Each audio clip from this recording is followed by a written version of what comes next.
پاکستان کی جو موجودہ صورتحال ہے، اگر آپ مختصر جواب دیں تو آپ بتائیے گا اس سے نکلنے کا کیا راستہ ہوگا؟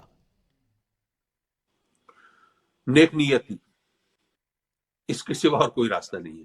ٹھیک ہے، اگر ہمیں کوئی ایسی لیڈرشپ مل جائے جس کے ساتھ ایسی ٹیم ہو جن کی نیتیں درست ہوں، جو باصلاحیت بھی ہو، باکردار بھی ہو، اور جس کی نیت بھی درست ہو، تو پاکستان کو معاشی، اقتصادی اور علمی بحران سے نکالنے کے لیے 2 سال سے زیادہ عرصہ نہیں لگے گا۔ آپ کے نزدیک کوئی کیونکہ ایسی اللہ قیادت ہے جس کا آپ مینشن کر سکیں، جس پر آپ کا بھی اعتماد ہو کہ اگر یہ شخصیت ہو تو اس کی قیادت میں اس مشکل حالات سے نکلا جا سکتا ہے؟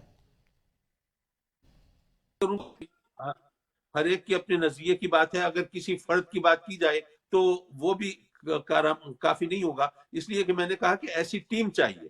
جب تک ایسی ٹیم نہیں ہوگی، ایک فرد واحد فرشتہ آپ لا لیکن کے ٹیم بٹھا کو دیں، لیڈ کرنے والا تو کوئی ہوتا ہے نا سر؟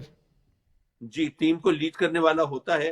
جب ہمارے ہاں آپ جانتے ہیں کہ سیاست کے اندر ہمارے لوگوں کی سوچ یہ ہے کہ یہاں پر کرپشن جو ہے نا کوئی الزام نہیں ہے۔ میں خود جب الیکشن میں آیا اور لوگوں کو بتایا کہ بھئی آپ مجھے دیکھ لیں، میری مالی حیثیت دیکھ لیں، اور یہ جس سکینڈل کا آپ نے حصہ ذکر کیا تھا اس میں تو ایف آئی اے نے کچھ بھی نہیں چھوڑا، ایک ایک چیز کھنگال کے سامنے رکھ دی تھی الحمدللہ۔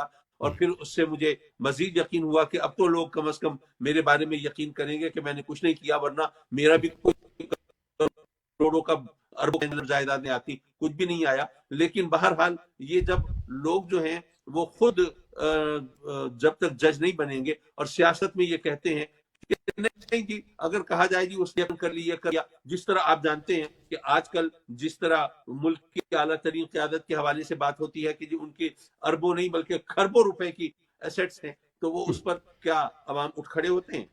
یعنی پھر آپ کے کیا کریں؟ نزدیک کوئی ایسا نام معتبر نہیں کہ جس کی قیادت میں ٹیم کام کر سکتی ہے، یہی کہنا چاہ رہے ہیں آپ؟